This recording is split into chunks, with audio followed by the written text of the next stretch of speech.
in the presence of my enemies. I raise a hallelujah louder than the unbelief. I raise a hallelujah. My weapon is a melody. I raise a hallelujah.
change to come, knowing the battle's won, for you have never failed me yet.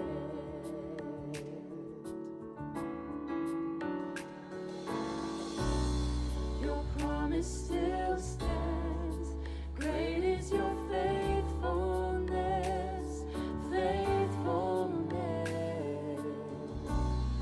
I'm still in your hands, this is my confidence, you've never failed me yet.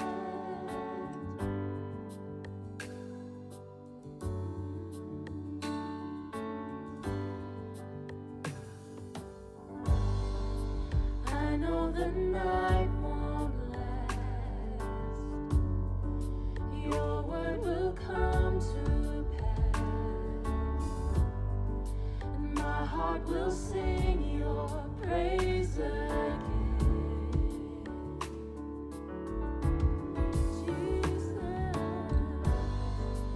Jesus, you're still enough. Keep me within your love. My heart will sing your praise again.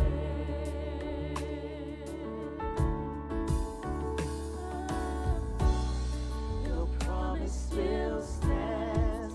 Great is your faithfulness, faithfulness.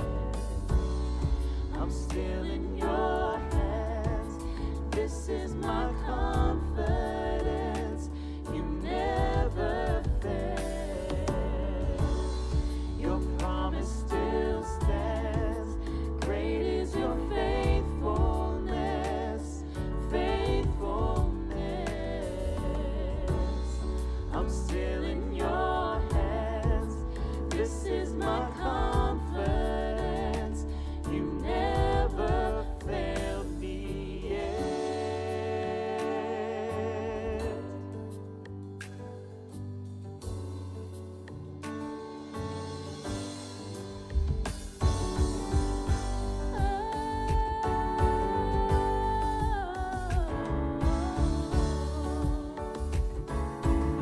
Oh, Jesus, you never failed me.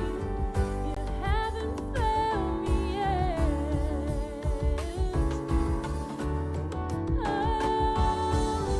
I see you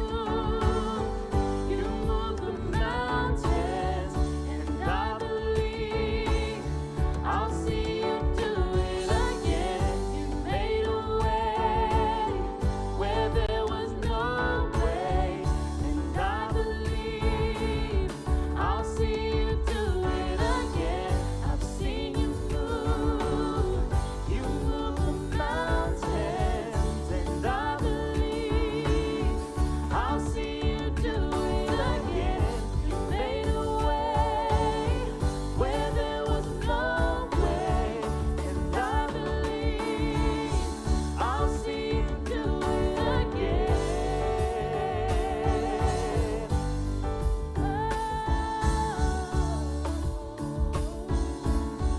I'll see you do it again.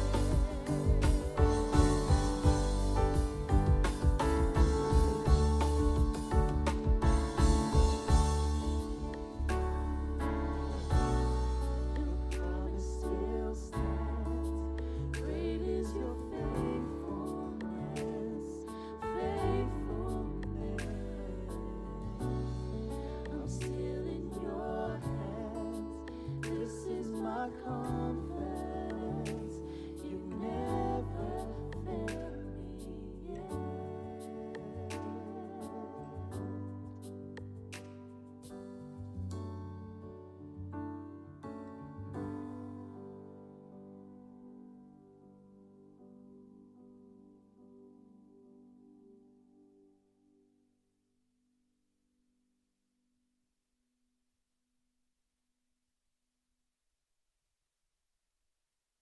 Hey, what's up, Peps, the family? What is up? Oh, You know what's up, and we are here back at lockdown. And you know what that means. Pepsta at Your Place is back. We're back at Pepsta at Your Place. Jeez.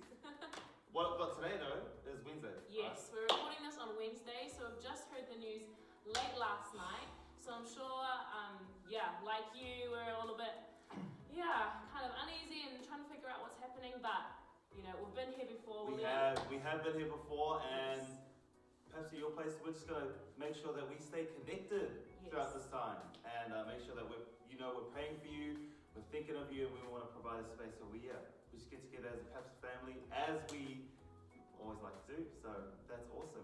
So we're here to just let you know a few things that is happening to keep you up to date, so you know what is going on. So William, what is the first thing that people need to know? First thing you need to know is, as you know, we have finished a series called Is This the End? And we've loved the response. We've loved how we've been able to have some good discussions. Many of you have some questions in regards to some of the topics that we discussed during the series. And so we would love to provide a space for you to be able to discuss those questions. So Stephen is going to be hosting a discussion, kind of group, Bible study group, every Saturday morning starting next week. Now, we don't know what our situation will look like. So if we are meeting together, which is ideal, then we'll have a room, and we'll let you know what room that is, 9:30 a.m. next Sabbath. If we're still in lockdown, then we will send a link through to a Zoom chat so that you can, have a discussion. Awesome. But today we are starting a new series, and our new series is called Address the Mess. And I know, just by that title, William, you just know it's gonna be good. So Karyn's going to be speaking to us today about that, and she's going to be talking to us about the mess in the mirror and how we can all identify our mess and what that means. And so you're in for a treat today. It's going to be awesome. It's going to be awesome. Very fitting. We're in a bit of a messy situation at the moment, so we're looking forward to that message that Karyn's going to bring us today. Also, as you will have heard, if you're part of our community over the last couple of weeks, we've been promoting Stop Trafficking 5K. And this is an awesome initiative because we're partnering with Captivating International. And we had a walk planned tomorrow. Obviously, we're going to cancel that. But there are still ways that you can help. And that is to sponsor some of our Pepsta teams. If you go into the Stop Trafficking 5K website and just type in Pepsta, you'll see all the teams that we have, and everyone that's running or walking 5Ks or doing some challenge to raise money for this amazing charity. Leah, your Push Girls have a 5,000 challenge. What's that all about? Yes, so we have a fitness class out of the shed that happens every week for women and moms. And so we've been doing 5,000 reps for the month of August. That's a lot of reps. And we're almost about halfway there, but we would love and appreciate your donations. Yes, I'm sure you would, Leah. So if you want to sponsor them, just go ahead and search up Pepsta on the Stop Trafficking 5K website, and you'll see all of our teams, sponsor them, and I'm sure they'll greatly appreciate every dollar that you help donate to this amazing charity. Awesome. Yes, and speaking of giving and your mind-blowing generosity, today, if you're prepared to give, your giving is going towards Pepsta Ministries, the things that happen at our place. And so if you're prepared to do that today, you can do that via online banking or by the PushPay app. So if you'd like to do that, you can do that anytime today. So right now, we are going to hand it over to Fee. She has an awesome story for our kids. So kids, come in close, get close to the screen, and here's Fee.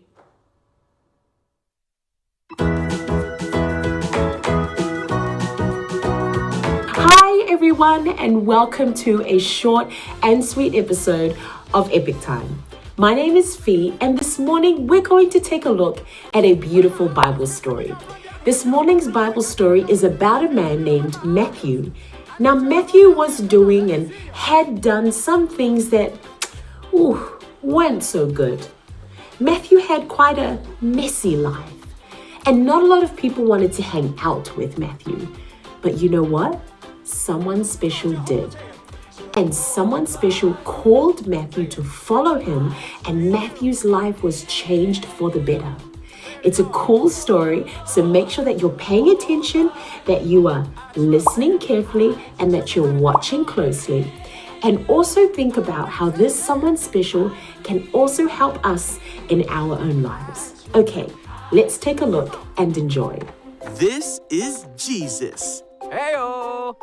who is the Son of God and the Savior of the world. While Jesus was on earth, he taught everyone about God's love and healed people from their sickness. He did many miracles like calming storms and even raised people from the dead. Wahoo! Jesus was in Capernaum, and he was walking along when he saw a tax collector named Matthew sitting at his tax collector's booth. Tax collectors were hated by everyone because many people thought they were cheaters and sinners. Oh, none like you! Let's get out of here. But Jesus saw this man and said, "Follow me and be my disciple." Me? Yeah, you. So Matthew got up, left everything, and followed him.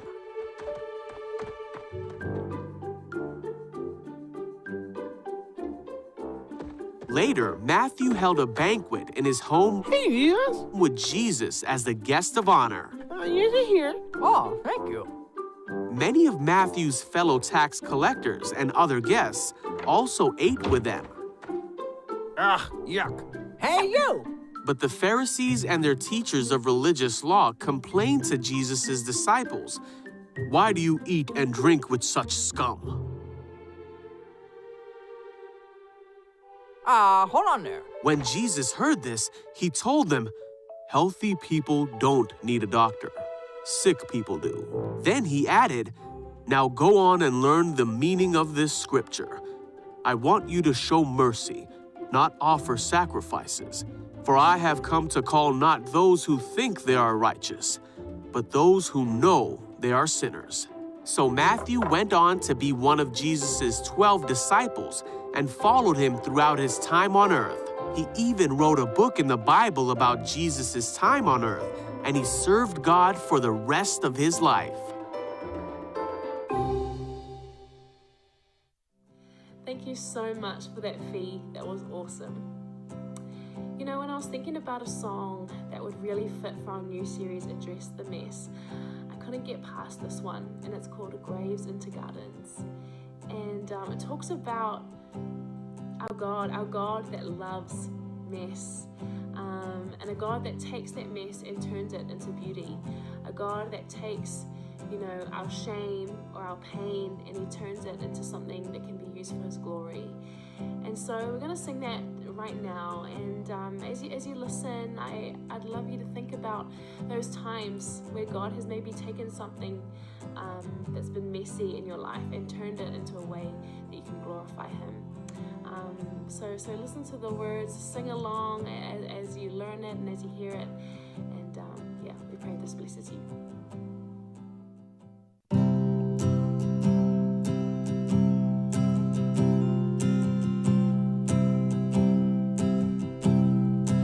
I searched the world, but it couldn't fill me.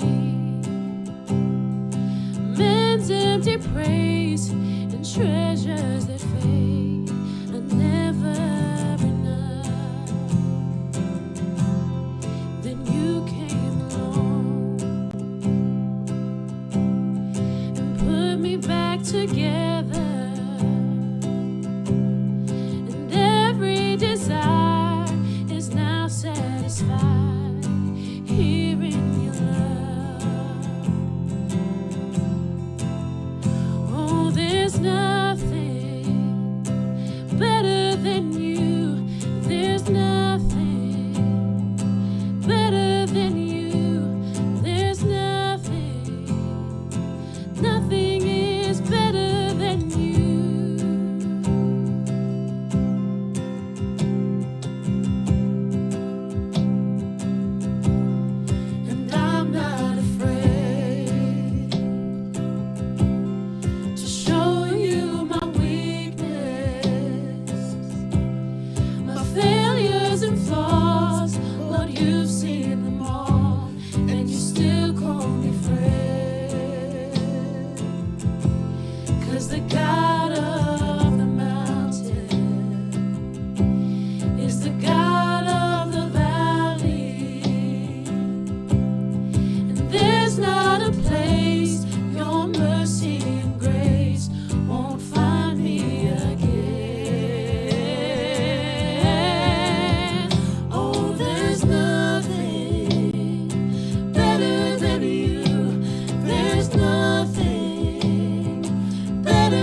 beauty for ashes. You turn shame into glory. You're the only one who can. You turn mourning to dancing. You give beauty for ashes. You turn shame into glory. You're the only one who can. You turn graves into gardens. You turn bones into armies. You turn seas into highways. You're the only one who can. You're the only one who can. Oh, there's nothing better than you. There's nothing better than you. There's nothing. Nothing is better than you. Oh, there's nothing better than you. There's nothing better than you. Oh, there's nothing. Nothing is better than you. Oh, you turn graves into gardens. You turn bones into armies. You turn seas into highways. You're the only one who can. Sing it out.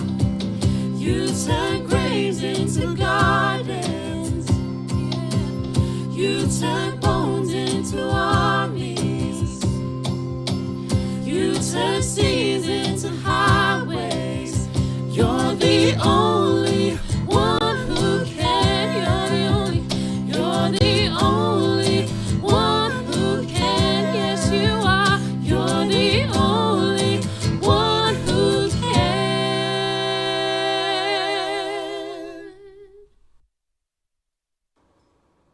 Wow, how good is that song? I love it. Then you came along and put me back together.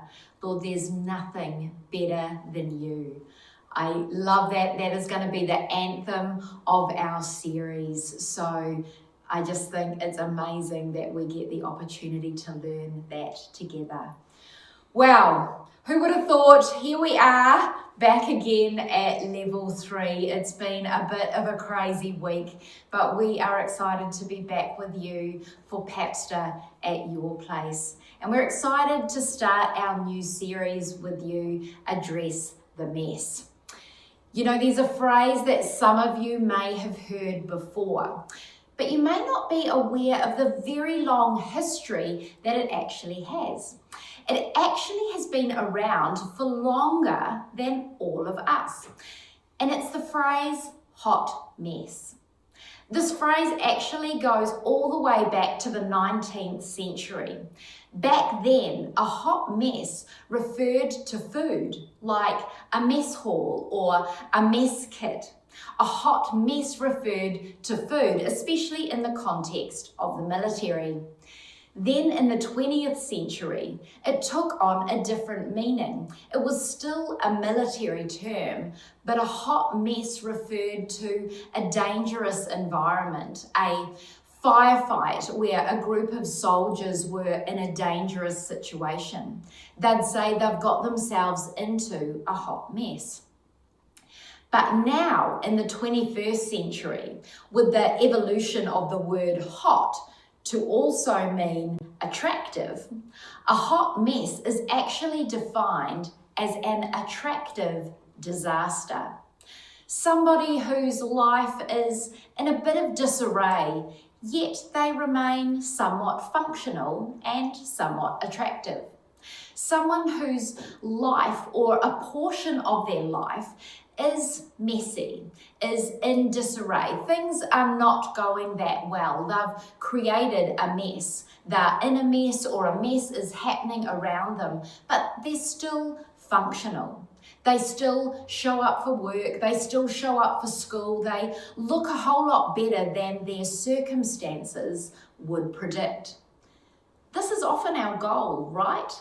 We may not be aware of the terminology, but this is what we do.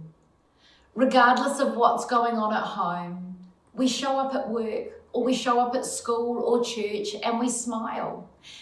Actually, one of the reasons that attending church may make you feel a little bit nervous is that it seems like everybody is happier than you. Everybody has their life together more than you.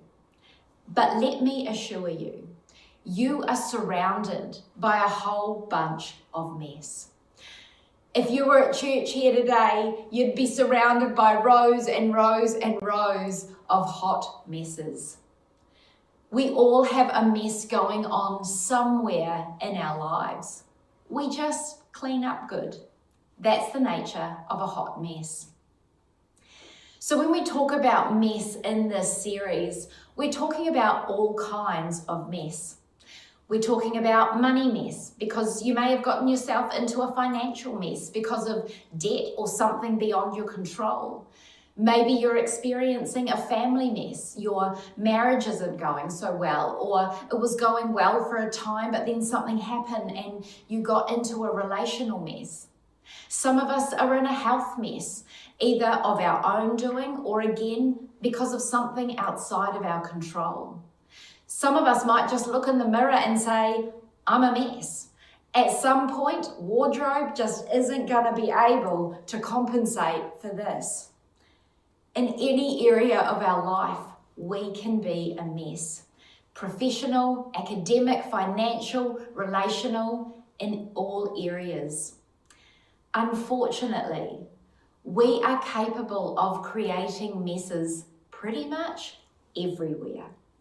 Some of us, and let's be honest, we married a mess. Or maybe you married into a mess. You know, he or she didn't want you to meet the family, and then they showed up, and now it's just too late. You married into a mess. Some of you are dating a mess, and you're trying to figure out, should I continue this thing? Some of you are being parented by a couple of messes. And some of you are parenting a mess. We all experience mess. I experience mess. Our family has navigated some huge mess over the years. Mess of all kinds, but particularly in the areas of health and relationships. You know, just in my family, in the family that I grew up in, and with my husband and kids, we've dealt with 3 lots of breast cancer. We've dealt with thyroid cancer twice. We've dealt with cancerous moles, prostate cancer, autoimmune disease, 2 heart attacks and the resulting stents, chronic pain, asthma, and the list goes on and on. And don't even get me started on the relational stuff, other than to say that family secrets and hidden mess impacted our family for decades. Maybe you're in a season of life where you are between messes. Life is good.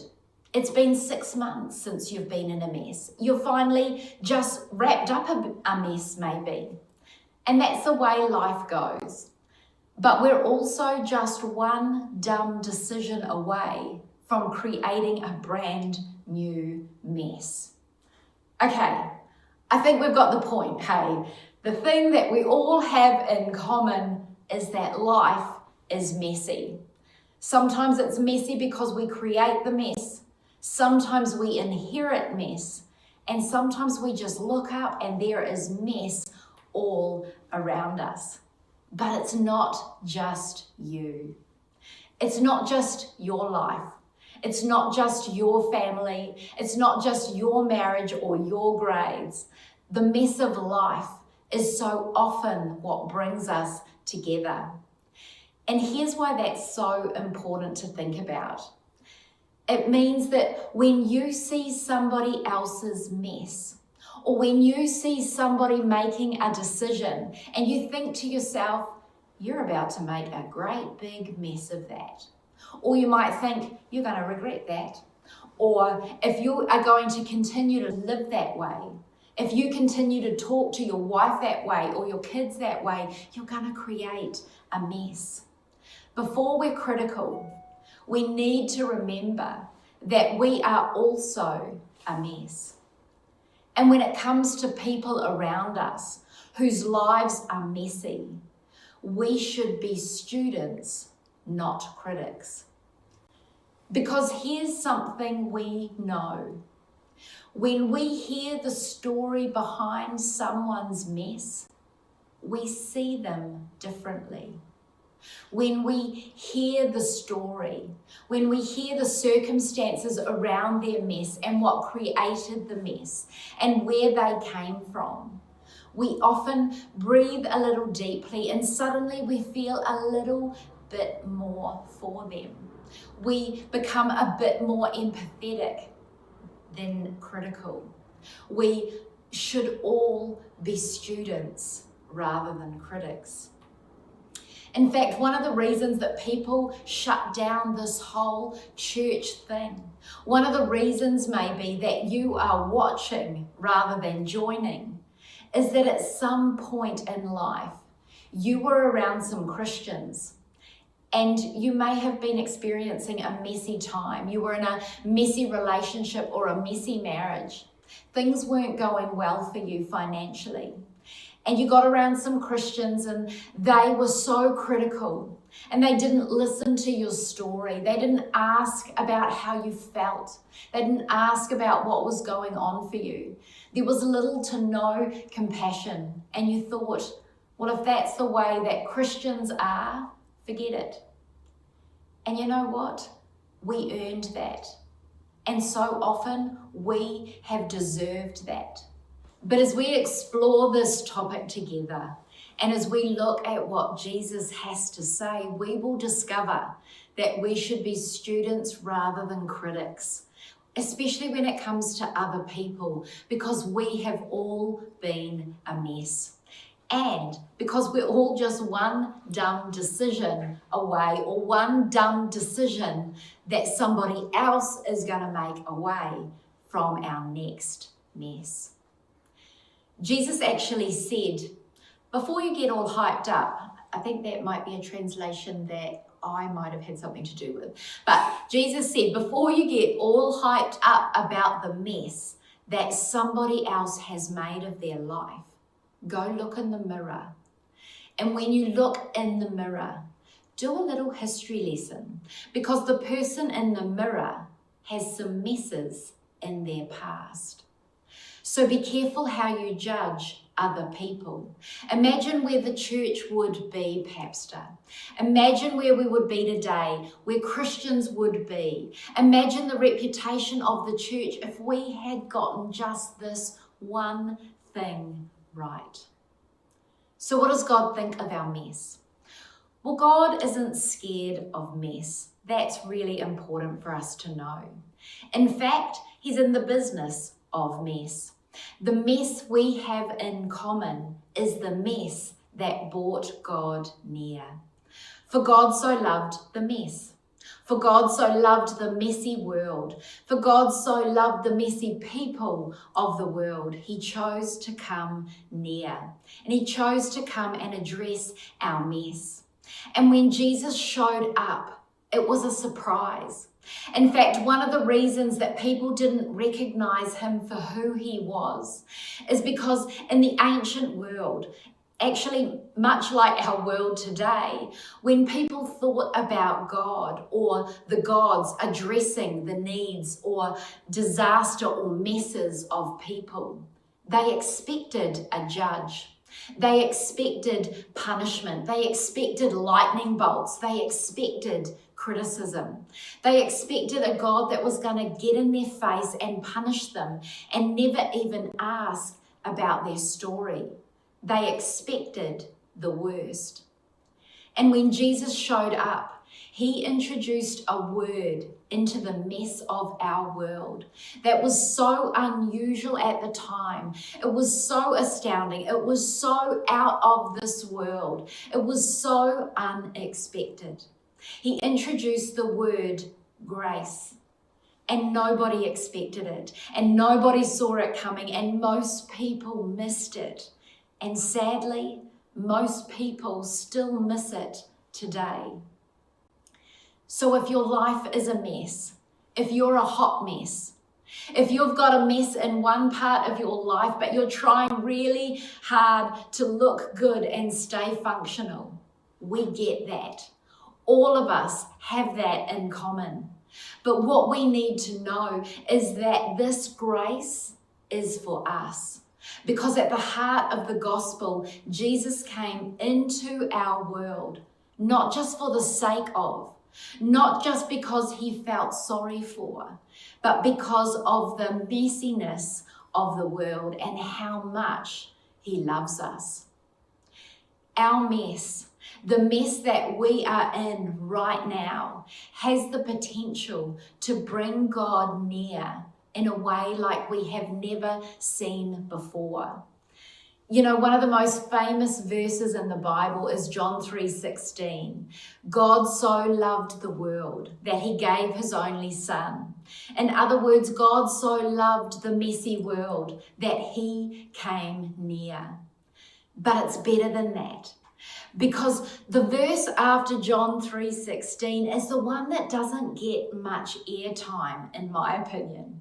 But this is the verse that we need to hear as we begin to discover how the mess that we wish we could go back and unmake, the mess that is absolutely, if we're honest, our fault. The mess that we created for ourselves that is so big, we are wondering how we will ever move past it.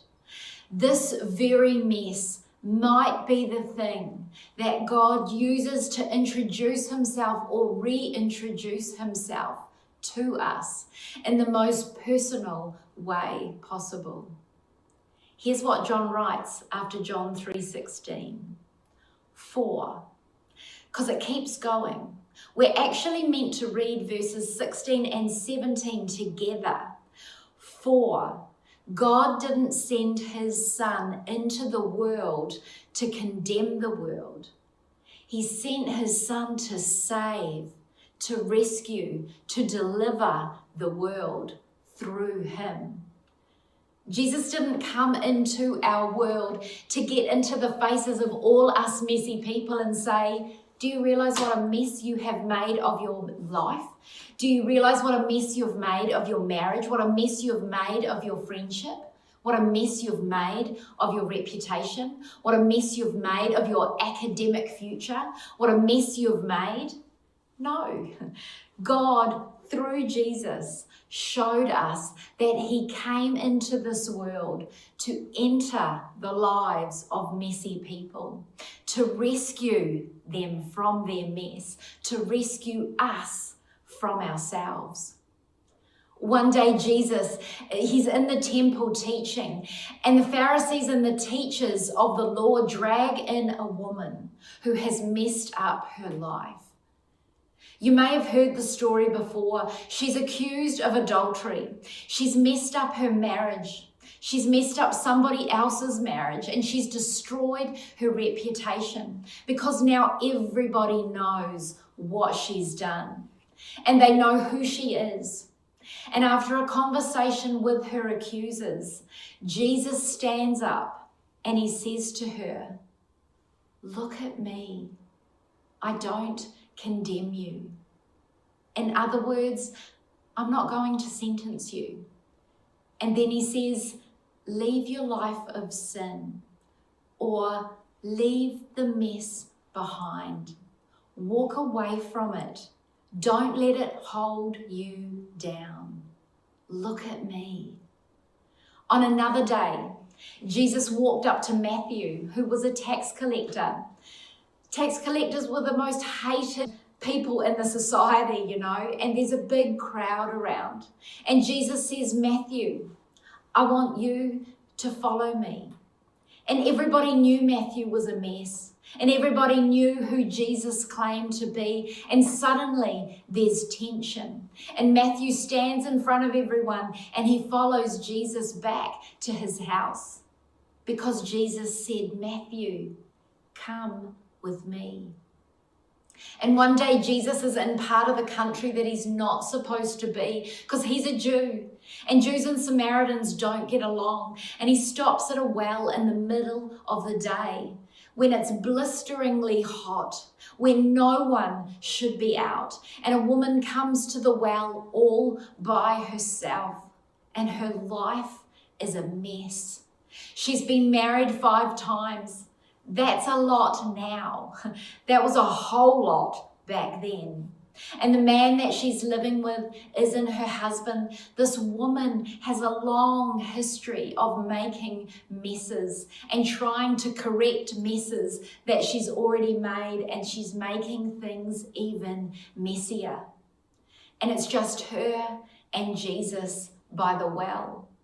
And she's expecting him to say nothing to her because he's a Jew and she is a Samaritan woman. There will be no conversation. Not only that, if he knew what kind of mess that she had made of her life, there'd be even less reason for him to say anything.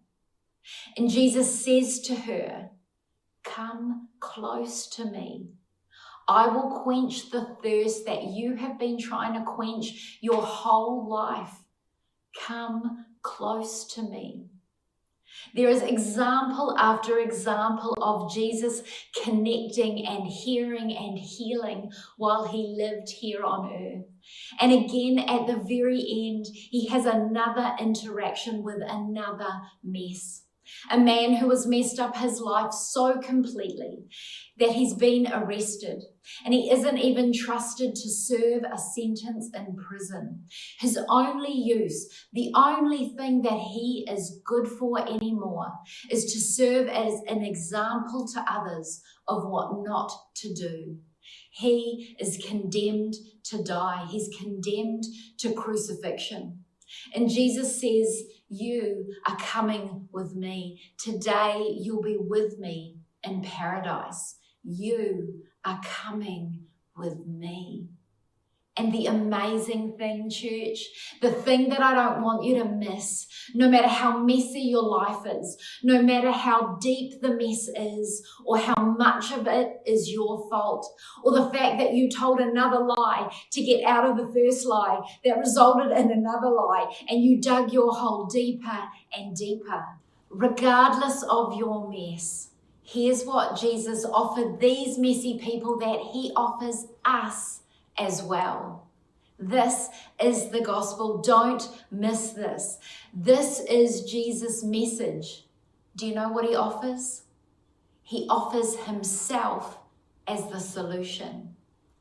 In fact, immediately following the encounter with Jesus and this woman who'd been dragged in front of him accused of adultery, immediately following that, John, the gospel writer, writes and quotes these words of Jesus. He says, I am the light of the world. I can and I will show you the way forward. I will show you the way out. Look at me. Come follow me. Come close to me. You're coming with me. A couple of weeks ago, I heard a song that I'm now playing on repeat, and it has these lyrics. My story isn't over. My story's just begun, and failure won't define me. That's what my Father does. No matter what mess we find ourselves in, it is not who we are. We are not our mess, church. We are not defined by it. We are defined by our Father. But so often we find ourselves in a mess. Most of us just want to make a call. Most of us just want a quick fix. We want somebody to clean up our mess, to shake our hand and let us know that they will be available for us next time we need them. But God says, I want so much more for you than that. What I want is a relationship. Come close to me. I want you to follow me out of your mess. What does it mean to follow Jesus? It's a relationship. It's a process. Jesus said, I'm going to tell you how to get out of your mess. I'll tell you how to follow me, because you can't pray your way out of a mess you behaved your way into. Did you get that? You can't pray yourself out of a mess that you behaved your way into, but you can follow your way out. And Jesus says, I will tell you how to live a life with fewer regrets and with better decisions. I want you to begin the process of building your life, of building your finances, your relationship, your marriage, your parenting, your friendships, your work, your academic life. I want you to build every area of your life around my values. But to start, it'll mean taking some time to admit that we're a mess and taking some time to think about why we do what we do. The things that we do that so often create or cause a mess. You know, just last week, I listened to a talk by a lady named Danielle Strickland. She gave that talk at the Leadership Summit last year. She spoke about going to Rwanda and meeting leaders who had experienced transformational change. That actually decreased domestic violence by more than 60% in their entire region in just 1 year. And so Danielle went to learn exactly how they had done that. And the leader told her, it started with me. He said he'd gone to a training program and that they had told him that his life was a lot like a tree. They said that if he wanted to be a transformational leader, then he needed to pay attention to the fruit of his tree. He said he was confronted with some fruit that was growing out of his life that was bitter tasting, that he didn't like. And he had to resist the urge to ignore that fruit or to hide that fruit or to pretend that fruit didn't exist. He had to instead identify it, and he discovered that that bitter fruit was his family life. Lots of the other fruit on his tree was great, thriving even, but not the fruit in his family. And the trainer that day challenged him to confront the bad tasting fruit and to trace the behavior or to follow the branch that led to this particular piece of fruit growing. And he said that every time he lost his temper, he would shout at his kids or he'd hit his wife. And they said, well, it's great that you acknowledge that you have this fruit, but that's not transformational. You see, your actions are connected to the trunk, and the trunk are your values. So what you value is producing this bitter fruit. And he thought about it for a while and he said, the values in my family are that I'm in charge, that I'm in control, I'm the authority. And again, they said to him, well, it's great that you can identify where this fruit comes from, but that's not transformational change. Because underneath the branches and underneath the trunk is the root system. And your root system are the deeply rooted beliefs that you believe. And that deep belief feeds your values, which create your actions and produce results. So what deeply held belief feeds your family? And all of a sudden, he remembered a conversation his father had had with him when he was just 14 or 15 years old. His father told him that to be a man, he'd have to be in charge. To have your kids and your wife obey you. And for them to obey you, they will need to fear you. And he chose that day to pull out that deeply rooted belief and to expose it to the light. And he asked himself the question, is it true? And he looked at men he admired, and he looked at the life of Jesus, and he started to realize that that deeply rooted belief was not true.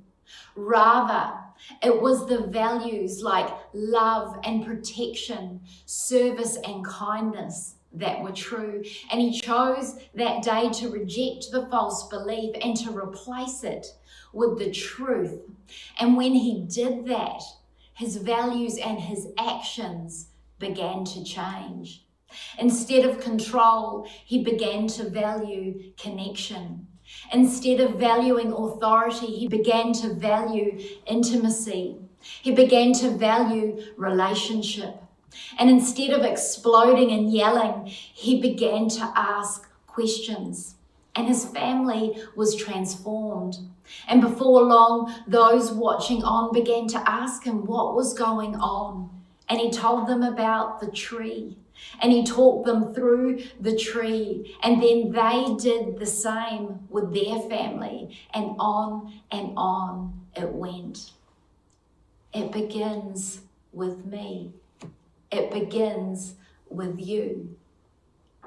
We all have mess in common. Whether we're religious, non-religious, Christian, non-Christian, some other religion, what we all have in common is the mess. And the first step to address our mess is to admit that it exists, but to also accept that we need God's help to release that mess to Him so that His Spirit is able to reveal and heal the beliefs and the underlying roots that we so often cling to. So this week, as we begin our series, I want you to think about that. I want you to try something else as well. I want to give you something to say this week and something to do, just for the week. If when you go to work on Monday and there they are again, always a mess. In fact, they come to work on Monday talking about their mess from the weekend. And you're like, you are such a mess. When you see the mess this week, instead of being critical, instead of being judgmental, instead of setting yourself apart and thinking, I'm better than, or I hope I never, or I hope my kids never, or I don't even want to go over there and hear about it. Just this week, I want you to say, I know a mess when I see one because I am one.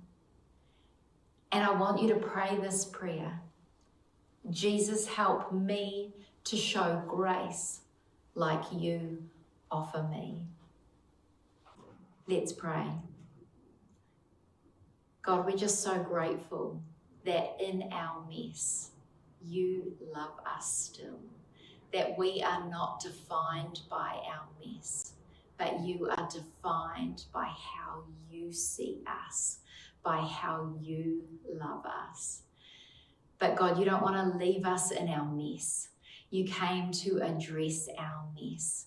And so God, this week, we just pray that you would help us to both admit that we are a mess, but also to think about where our mess comes from and to start this journey of addressing our mess. But God, we want to do that with you. And we're grateful that you are going to go on this journey with us. And so thank you again, God, that you are an amazing God who loves us.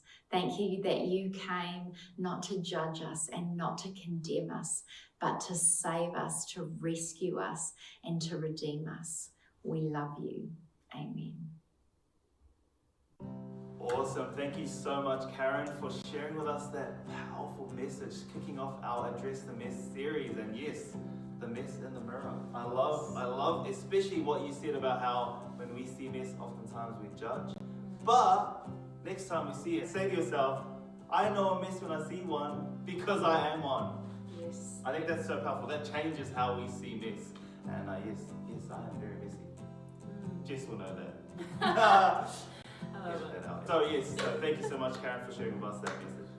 Yes, and so from here, we don't really know what's going to happen, but that is why it's so important that you're signed up to our e-update. So if you're not signed up to our e-update, that's an email that goes out to people every week.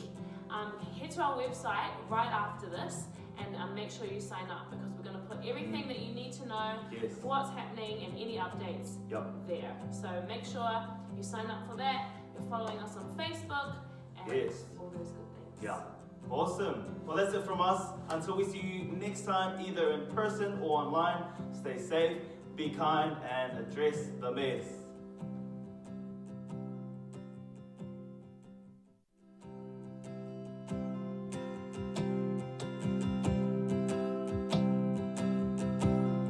And I'm not afraid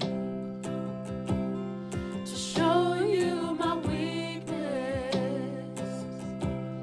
my failures and flaws. Lord, you've seen them all, and you still call me friend.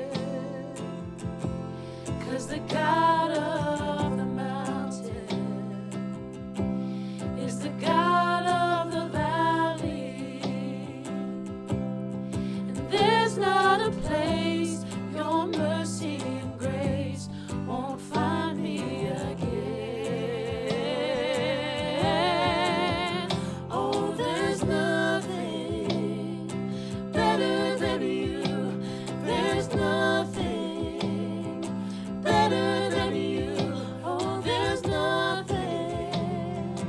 Nothing is better than you. Oh yeah.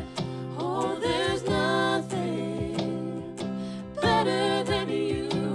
There's nothing better than you. Oh, there's nothing.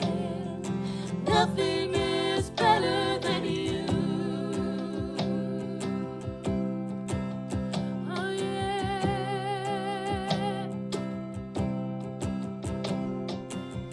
You turn mourning to dancing. You give beauty for ashes. You turn shame into glory. You're the only